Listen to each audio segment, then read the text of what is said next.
सबसे पहले हमने आप तक पहुंचाए थे। हमारे साथ रेलिगेयर ब्रोकिंग के अजीत मिश्रा जुड़ गए हैं। अजीत, गुड आफ्टरनून, स्वागत है आपका ET Now स्वदेश पर। अपना समय देने के लिए आपका शुक्रिया।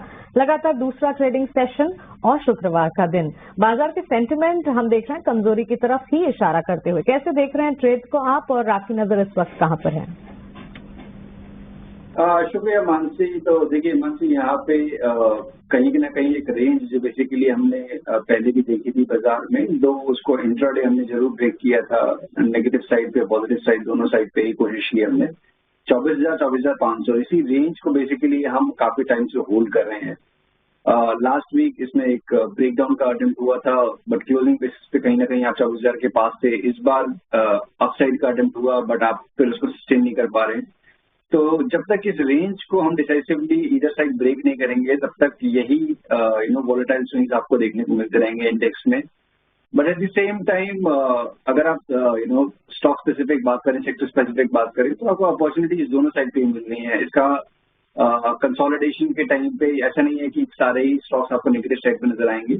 तो मेरे हिसाब से आपको बैलेंस अप्रोच रखना चाहिए, स्टॉक स्पेसिफिक रख के चलिए। टीम्स जैसे कि अभी आप बात भी कर रहे थे कि IT में यहाँ पे की स्ट्रेंथ बनी हुई है। कल का सेशन थोड़ा सा म्यूटेड था, आज फिर दोबारा से आपको रिकवरी देखने को मिल रही है। तो IT एज पैक तो देखिए डेफिनेटली सबसे प्रोमिनेंट परफॉर्मर अगर वो है कोई है तो वो IT है।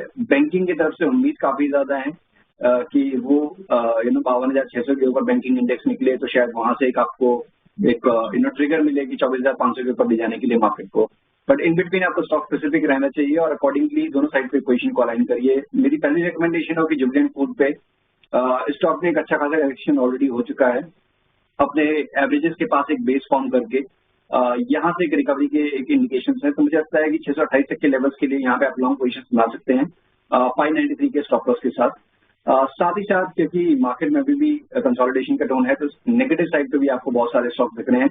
यहाँ पे कोल इंडिया में एक फ्रेश ब्रेकडाउन हुआ है, काफी टाइम से अपने लॉन्ग टर्म एवरेजेस के पास ही कंसोलिडेट कर रहा था। तो इंडिकेशन ये है कि इस ब्रेकडाउन के बाद ये प्रेशर बढ़ेगा, करीब 404 तक के लेवल्स पॉसिबली आपको शायद देखने को मिल जाए यहाँ पे। तो 435 के स्टॉप लॉस के साथ स्पॉट शॉटिंग देख सकते हैं।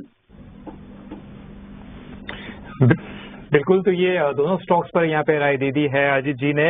लेकिन अजीत जी, अभी हम IT इंडेक्स पर इतना बात कर रहे हैं, IT इंडेक्स आज बहुत अच्छे से परफॉर्म करता हुआ नजर आ रहा है।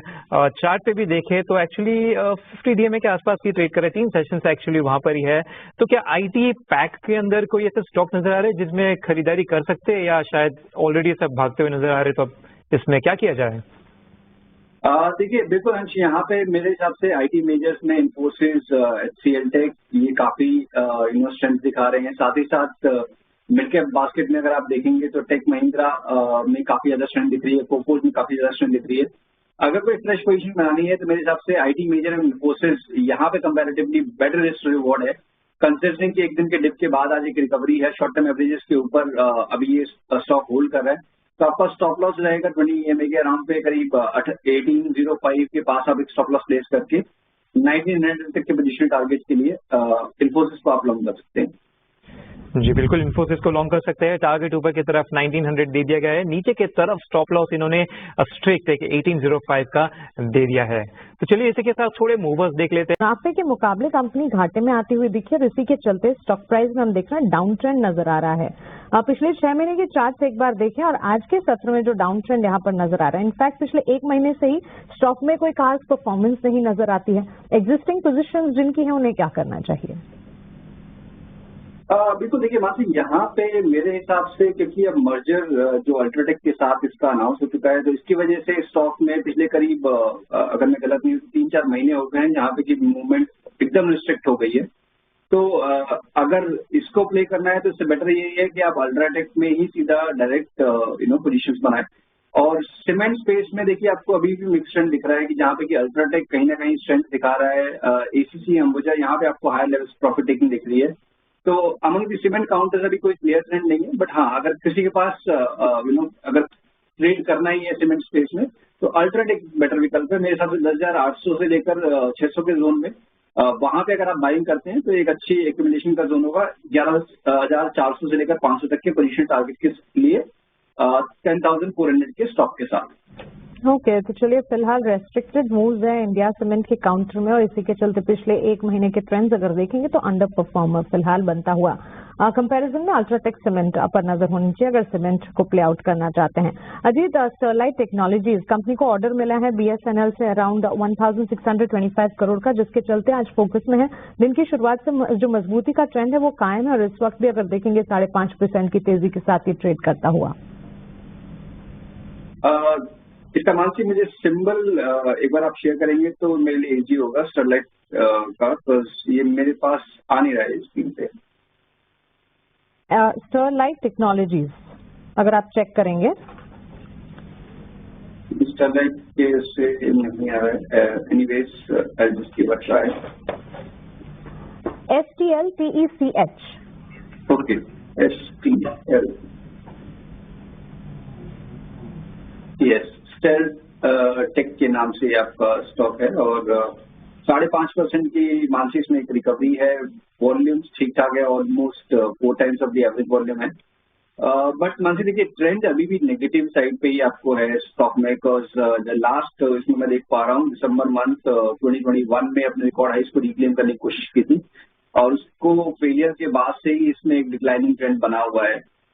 एक पॉजिटिव चीज ये है जिनके पास ऑलरेडी ये पोजीशन है 120 के पास, इसने काफी टाइम मल्टीपल ओकेजन्स पे उसको रिस्पेक्ट करते हुए रीबाउंड किया है, तो उसी तरीके का एक रीबाउंड बेसिकली देखने को मिल रहा है और वो एक्सटेंड हो सकता है अगर आप 130 के लेवल को क्रॉस कर देते हैं तो 140-45 तक के जोन तक पॉसिबली आपको ये स्टॉक दिख जाए। तो जिनके पास पोजीशन है पुरानी और वो होल्ड कर रहे हैं रिकवरी के लिए, ये एक अपॉर्चुनिटी है एग्जिट करने के लिए। 122 का तब भी एक स्टॉप लॉस मेरे हिसाब से मेंटेन करना चाहिए और 145 के जोन के पास आते आते आपको एक बार को एग्जिट के बारे में सोचना चाहिए। ओके, 145 के लेवल्स का करें इंतजार, वहां से एक एग्जिट अपॉर्चुनिटी से मानकर चले अच्छा चल गया है, यहाँ से एक बार प्रॉफिट बुक करने के बारे में सोचा जा सकता है। फिलहाल एक छोटे से ब्रेक के लिए रुक रहे हैं, ब्रेक के उस पार सवाल जवाब का सिलसिला जारी रहेगा, आप बने रहें।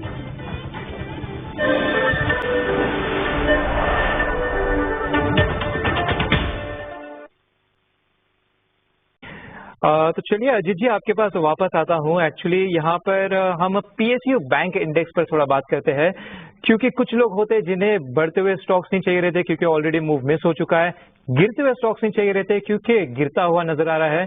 PSU बैंक इंडेक्स में देखें तो कुछ 12-13% का अपमूव आया था और अब हमें 2 सेशन में कुछ 2.5% या 3% थोड़ा सा करेक्ट होता हुआ नजर आ रहा है। तो क्या ये रैली ऊपर जाने के बाद जो थोड़ा सा नीचे की तरफ जा रहा है, यहाँ पे कुछ एक खरीदारी का थोड़ा सा बार्गेन पे कोई स्टॉक्स दिख रहे हैं? देखिए इसमें 2 चीजें हैं। डेफिनेटली यहाँ पे रिकवरी आई है PSU बैंकिंग इंडेक्स में, बट लार्जली उसमें रिस्ट्रिक्टेड रही है। ये जो बड़े नाम है उनका कंट्रीब्यूशन ज्यादा रहा है, चाहे वो SBI हो, bank of Baroda, Canara bank, PNB, इन्हीं सभी नामों में। बाकी दूसरे में भी आपने रिकवरी देखी है, बट जहाँ पे कि आप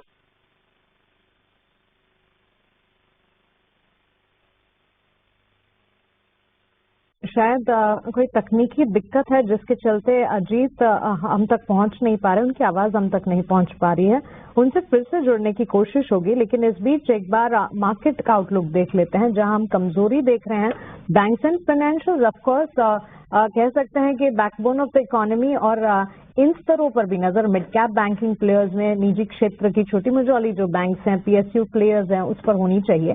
बैंक ऑफ बड़ौदा पर अजीत अपनी एक राय दे रहे थे, लेकिन इस बीच इंडेक्सेस पर एक नजर होनी चाहिए। 24,150 के भी नीचे फिसलता हुआ इस वक्त आप निफ्टी देखेंगे। बैंक निफ्टी में भी बिकवाली का दबाव है, ऑलमोस्ट 300 अंकों की गिरावट, 51,624 के स्तर।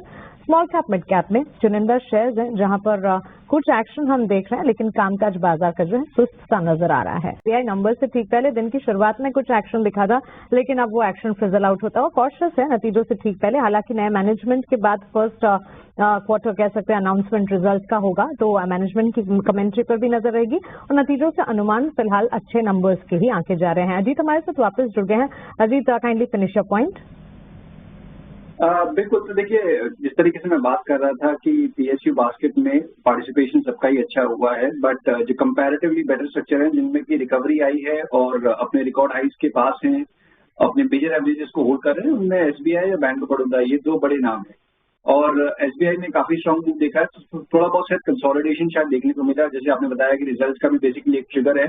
तो यहाँ पे मेरे हिसाब से 820 ये जो भी रिजल्ट से पहले स्टॉक को होल्ड कर रहे हैं उनके लिए ये लेवल काफी इंपॉर्टेंट होगा डाउन साइड पे, और ऊपर पे करीब करीब 900 तक के लिए। तो उसके हिसाब से आप प्लान करें। ट्रेडिंग पॉइंट ऑफ व्यू से अगर आप बात करें तो बैंक ऑफ बड़ौदा में जहाँ पे कि अच्छी रिट्रेसमेंट ऑलरेडी हो चुकी है, यहाँ पे एक बाइंग अपॉर्चुनिटी बन रही है और इसमें आप लॉन्ग पोजीशन पा सकते हैं 250 के स्टॉप लॉस के साथ 270 से 75 तक के पोजीशन टारगेट्स के लिए। ओके, तो चलिए बैंकिंग प्लेयर्स पर ये एक आउटलुक बनता हुआ एसबीआई के नंबर्स का इंतजार होगा, लेकिन अब वक्त है हमारे खास सेगमेंट मिड कैप के महारथी का।